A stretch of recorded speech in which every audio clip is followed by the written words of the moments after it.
आपको मैं अगले साल मैं आपको लेके आऊंगा मैडम, रामनवमी। इधर उधर की बात मत कीजिए, मैं आपको लेके आऊंगा। इधर उधर की बात मत कीजिए। मैंने जो एक सिंपल सवाल पूछा, सिंपल सवाल का जवाब दीजिए। क्या मुस्लिम इलाकों से रामनवमी का जुलूस नहीं निकल सकता है पश्चिम बंगाल में? नहीं मैडम, नहीं मैडम, मैंने ऐसा कुछ नहीं बोला।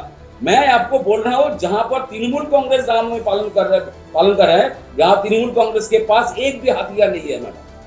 अब मुस्लिम इलाके से जाइए। तृणमूल कांग्रेस कहाँ से आ गया? मैं जो आपसे सवाल पूछी उसका जवाब दीजिए ना। आप बोलिए नहीं, पहले मुझे इसका जवाब दीजिए। आप कहिए हाँ, आप कहिए हाँ या ना, हाँ या ना। क्या मुस्लिम इलाकों से रामनवमी का जुलूस निकाला जाना चाहिए, निकल सकता है कि नहीं? हाँ कि ना? जा सकता है मैडम, बिल्कुल जा सकता है, लेकिन मेरा बात भी आप नहीं सुन रहा है। कल तृणमूल कांग्रेस जो रामनवमी पालन किया, उन लोगों के पार्टी कर्मी के वर्कर के पास एक भी हथियार नहीं था। मुस्लिम इलाके से गया तृणमूल कांग्रेस, मुस्लिम इलाका, मुस्लिम आबादी जहां पर है वहां से गया। रामनवमी हिंदू मुसलमान सब मिलके तृणमूल कांग्रेस, तो फिर दंगा कैसे हो गया रामनवमी पर? लेकिन ये लोग क्या करते हैं आपको समझना चाहिए। ये लोग डीजे बजा के, पिस्तौल लेके, हथियार लेके जुलूस निकालते हैं, और जहां पर मुस्लिम आबादी है उसी इलाका से जाना चाहिए। और ऐसा आवाज क्या झूठ बोल रहे हैं आप? आपके साथ में तस्वीरें चल रही हैं। हाँ, क्या झूठ बोल रहे हैं आप? ऊपर से पत्थर फेंक रहा है वो आदमी, इतने सारे लोग पत्थर फेंक रहे हैं और आप कह रहे हैं डीजे बज रहा है। आप कह रहे हैं हाथ में पिस्तौल ले रहे हैं। अरे हाथ में पिस्तौल ले रहेगा तो आप पत्थर फेंकने लगेंगे? हाँ, डीजे बजेगा, जय श्री राम के नारे लगेंगे तो आप पत्थर फेंकने लगेंगे? किसने आपको ये हक दिया है? किसने आपको हक दिया ये? किसने हक दिया आपको कि ये पत्थर? ऊपर से ड्रोन निकल रहे थे तो कहा गया कि वहां पर रूटीन चेक था, पश्चिम बंगाल पुलिस की तरफ से किया गया, कहा गया। लेकिन मैं भी वो तस्वीरें देख रही थी जहां पर छतों पर आप देखिए पत्थर रखे हुए थे। बाद में कहा गया है तो ये तो कंस्ट्रक्शन के लिए रखे गए पत्थर है, तो फिर वो पत्थर अचानक चलने कैसे लग गए? मुझे ये बताइए। रूबी का वीडियो है, लोग पत्थरबाजी कर रहे हैं, कैसे चल रहे हैं पत्थर? अरे जिसके पास बंदूक है वो उसे बंदूक चलानी चाहिए, उससे गोली निकलनी चाहिए ना। ये छत से पत्थर कैसे निकल रहे हैं? भाजपा का वर्कर्स है उसी इलाका से। मैं तो यही बोल रहा चाहता हूँ, ये लोग सब जानते हैं। विवेक जी प्लीज, मुझे लगता है आप एक सेंसिबल आदमी हैं। आप एक सेंसिबल आदमी है, मुझे ये बताइए कि ये व्हाट डज दिस मीन? नीचे वो डीजे बजाएंगे, जय श्री राम के नारे लगाएंगे, तो ये ऊपर से पत्थर फेंकने लगेंगे? जी देखिए, let's all talk in a very balanced way, क्योंकि एक सेंसिटिव इशू है और हम सबकी रिस्पॉन्सिबिलिटी है कि हम कुछ ऐसा ना करें कि देश में ये चीजें और फैलें। नंबर 1। नंबर 2, मैं बिल्कुल अग्री कर रहा हूँ संगीत रागी जी से, मैं अग्री कर रहा हूँ। वो ठीक बात कह रहे हैं कि साहब इसको हम इस तरह से नहीं देख सकते कि हिंदू यात्रा मुसलमान क्षेत्र से नहीं जाएगी या मुसलमानों का ताजिया नहीं निकलेगा हिंदू क्षेत्र से। ये बिल्कुल सही बात है, मैं इस बात से अग्री करता हूँ। लेकिन मैं इसमें कुछ ऐड भी करना चाहूँगा आपको।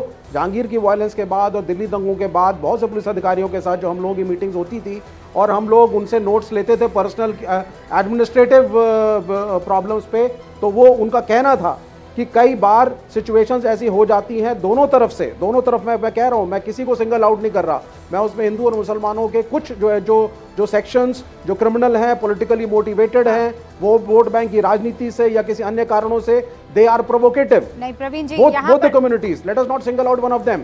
तो वहां पर लॉ एंड ऑर्डर को मेंटेन करना स्टेट मशीनरी की रिस्पॉन्सिबिलिटी है। पुलिस की इंटेलिजेंस। विवेक जी मेरी बात सुनिए, यहाँ पर आप बहुत संभल गए, उसको टाला जाए। यहाँ पर आप बहुत संभल गए। आप अगर मैं इसको रोल रिवर्सल कर देती तो आप बहुत आक्रामक होते, आप सेंसिटिविटी की तब बात नहीं करते। लेकिन चूंकि पत्थर गिरते हुए दिख रहे हैं जिस इलाके से जा रहे हैं, मैं ये थोड़ी कह रही हूँ आपको कि सारे के सारे मुसलमान हाथों में पत्थर लेकर बैठे हैं, ऐसा नहीं है सर। मैं भी मुस्लिम इलाकों में जा रही हूँ, बहुत बड़े दिल के मालिक होते हैं।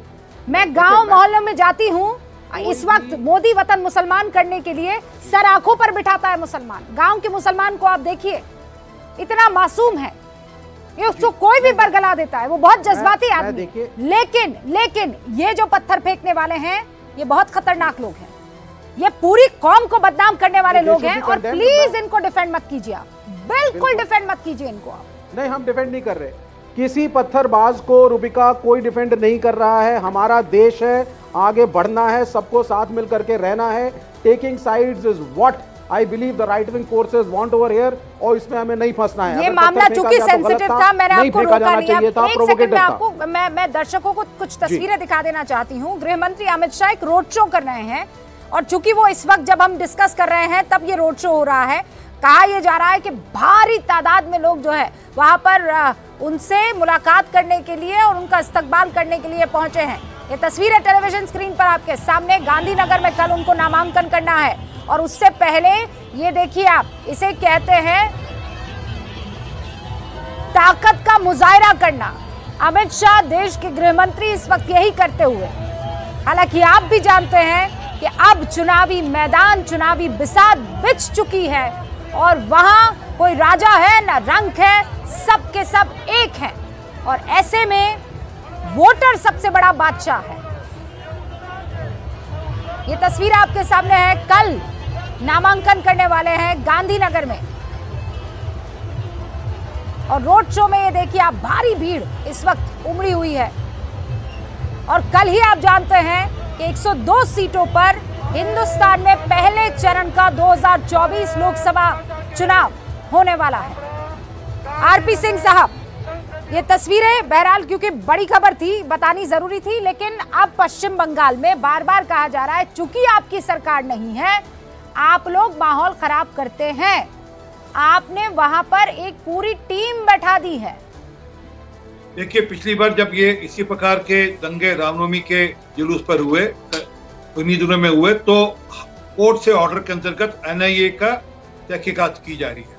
मैं अपेक्षा करूंगा कि इस बार के जो दंगे हुए, उसी टीम को, गवर्नर साहब को ये दंगों की पूरी जांच करने के लिए एक्सटेंशन दे देनी चाहिए, ताकि सर जानकारी पूरी हो जाएगी और पता लग जाएगा कि कौन लोग हैं। जब वहाँ के मुख्यमंत्री खुद उकसाती है और खुद लोगों को कहती है कि आप ऐसे दंगा में शामिल होता है, जो दंगा में हिंसा फैलाने का कोशिश कर रहा है, वो लोग भाजपा के लोग हैं, और भाजपा के लोग एनआईए सीबीआई